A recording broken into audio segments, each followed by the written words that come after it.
Hello everyone, welcome back to series talks. दोस्तों, इस video में हम बात करने वाले हैं द ओरिजिनल सीज़न 3 के बारे में। जी हाँ दोस्तों, द ओरिजिनल के सीज़न 1 और 2 के रिव्यू और साथ ही साथ पूरे हिंदी एक्सप्लेनेशन को मैंने अपनी प्लेलिस्ट में डाल रखा है। दोस्तों, इस सीज़न 3 में हम बात करने वाले हैं कि इस सीरीज़ के सीज़न 3 के दौरान क्या चीज़ें आपको नज़र आएगी और इस वीडियो के एंड तक आपको पता चल जाएगा। अगर आपने देख लिया है सीज़न 3 तो एक बहुत ही अच्छा रिकैप आपको मिलने वाला है। दोस्तों, वीडियोज़ में काफ़ी स्पॉयलर्स आपको नज़र आ सकते हैं, तो वीडियो को अपने रिस्क पर ही देखिएगा।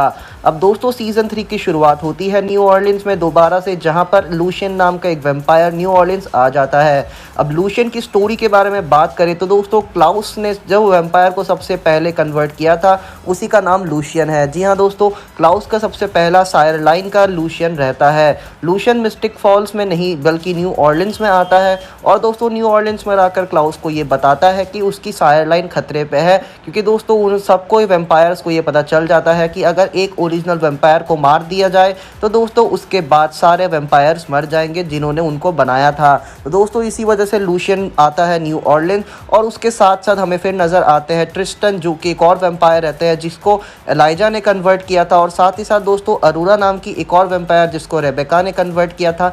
ये तीनों ओरिजिनल के पहले सायर वैम्पायर्स आ जाते हैं न्यू ऑर्लिन्स पर और दोस्तों उनकी ये प्रोफेसी रहती है कि दोस्तों एक फैमिली, एक फो या फिर एक फ्रेंड के हाथों ही इन तीनों ओरिजिनल्स में से किसी एक की डेथ होगी, जिसके वजह से वो लोग आते हैं न्यू ऑर्लिन्स। उस दौरान हमें नज़र आने वाले हैं कोल माइकलसन और साथ ही साथ फिन माइकलसन। जी हाँ दोस्तों, ये और दो नए ओरिजिनल वैम्पायर्स जो पहले हमें कैरेक्टर्स में नज़र आए हैं पहले सीजन्स में, वो दोबारा से हमें सीज़न 3 में नज़र आते हैं। दोस्तों, पूरा पहला 5 से 10 एपिसोड इसी चीज़ पे फोकस करता है कि ट्रिस्टन और साथ ही साथ लूशियन एक दूसरे से झगड़ा ना करें और दोस्तों क्लाउस और एलाइजा इसी चक्कर में लगे रहते हैं। लेकिन दोस्तों लास्ट में जाकर बहुत ही अच्छा ड्रामा होता है जिसमें हमें नज़र आता है कि एक मेडालियन के द्वारा ट्रिस्टन को लॉक कर दिया जाता है और दोस्तों अरोरा फिर पागल हो जाती है क्योंकि ट्रिस्टन उनके भाई रहते हैं और दोस्तों लूशियन भग जाता है। लेकिन दोस्तों आगे एक ऐसा प्लॉट ट्विस्ट हमें नज़र आता है जिसे देखकर बहुत ही रोंगटे खड़े हो जाते हैं। दोस्तों, वैसे तो ट्रिस्टन को लॉक कर दिया जाता है एक बंकर में और उन्हें ओशन में फेंक दिया जाता है, लेकिन उसके बावजूद भी न्यू ऑर्लिन्स में जो है ड्रामा कम नहीं होता। बिल्कुल दोस्तों, अब लूशियन क्या करते हैं कि वो फ्रेया माइकलसन जो कि विच रहती है उनके साथ साथ विंसेंट जो कि एंसेस्टर के पावर के साथ बहुत ज़्यादा पावरफुल रहते हैं, वो उनको लेकर जाते हैं और लूशियन एंसेस्टर के साथ एक डील कर लेते हैं जहां पर लूशियन खुद को एक ऐसे वैम्पायर में, खूंखार वैम्पायर में कन्वर्ट कर लेते हैं जिनसे ओरिजिनल्स भी नहीं उनको कुछ कर सकते। बिल्कुल दोस्तों, ओरिजिनल से भी ज़्यादा पावरफुल हो जाते हैं लूशियन और दोस्तों एक सीरम पीकर एक रिचुअल और एक स्पेल के बाद लूशियन एक बहुत ही खूंखार वैम्पायर बन जाते हैं जो अगर काट ले तो दोस्तों ओरिजिनल वैम्पायर भी मर जाते हैं। उसी बीच हमें नज़र आता है कि फिल माइकलसन की डेथ हो जाती है। जी हाँ दोस्तों, लूशियन फिन को काट लेता है और उसके बाद उनकी डेथ हो जाती है। फिर हमें नज़र आता है दोस्तों कि जो हमारे लूशियन है उनकी हत्या हो जाती है, उनको मार देते हैं। क्लाउस और एलाइजा मिलकर एक बहुत ही खतरनाक प्लान बनाते हैं जिनके बाद उनको मार दिया जाता है। लेकिन दोस्तों उसके बावजूद भी डेविना, जो कि डेविना रहती है, डेविना क्लेयर, वो भी मर जाती है, जिसकी वजह से मार्शल बहुत ज़्यादा परेशान और बहुत ज़्यादा गुस्से रहते हैं क्लाउस से।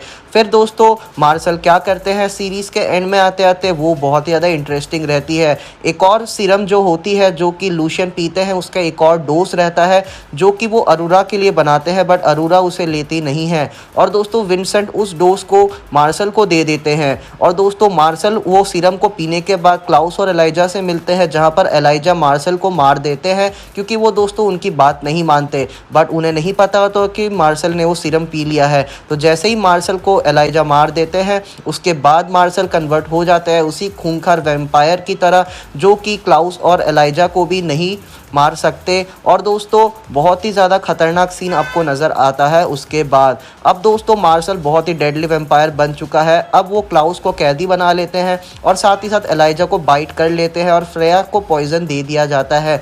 लेकिन दोस्तों वहाँ पर भी कुछ नहीं रुकता और उसके बावजूद भी एलाइजा मरते नहीं हैं और एक स्पेल के द्वारा एलाइजा एक बॉक्स में बंद हो जाते हैं। उसके बाद दोस्तों हमें अगले एपिसोड में सीन नज़र आता है जहाँ पर 5 साल आगे दिखा दिया जाता है। जी हाँ दोस्तों, 5 साल तक एलाइजा एलाइजा और क्लाउस ऐसे ही बंदी बने रहते हैं और उसके बाद हमें 5 साल के बाद ये दिखाया जाता है कि हेली जो कि एक हाइब्रिड रहती है वो एक तरीका निकाल लेती है एलाइजा और क्लाउस को दोबारा छुड़वाने के लिए।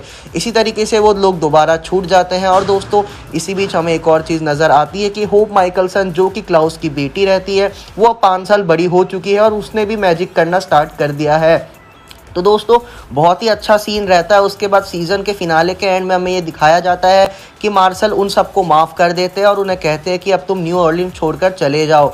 न्यू ऑर्लिन्स छोड़कर वो लोग एक घर के उधर जाते हैं, तभी उन्हें पता चलता है कि एक और बहुत ही डेडली उनके ऊपर तूफान आने वाला है, जिन पर द हॉलो नाम की एक विच रहती है, वो उनके ऊपर साया बरसाने वाली और कहर बरसाने वाली है। दोस्तों होप माइकलसन के लिए वो आती है और दोस्तों साथ ही साथ न्यू ऑर्लिन्स के बहुत सारे बच्चों जो कि विच रहते हैं उनके पावर्स को हथियाने के लिए। तो अब दोस्तों सीज़न 4 में हमें क्या नज़र आएगा, जहां पर वो सब मिलकर हॉलो को फाइट करेंगे, उसके लिए भी मैं एक वीडियो बना दूंगा। बिल्कुल टेंशन नहीं लीजिए, तब तक के लिए चैनल पर ज़रूर बने रहिएगा और चैनल के सब्सक्राइब बटन को दबाकर बेल आइकन को दबा दीजिए, क्योंकि मैं वैम्पायर डायरीज के सीज़न 4 का वीडियो बहुत ही जल्द आपके साथ लेकर आने वाला हूं। तब तक के लिए दोस्तों अलविदा लेता हूं और मिलता हूं अपने अगले वीडियो में।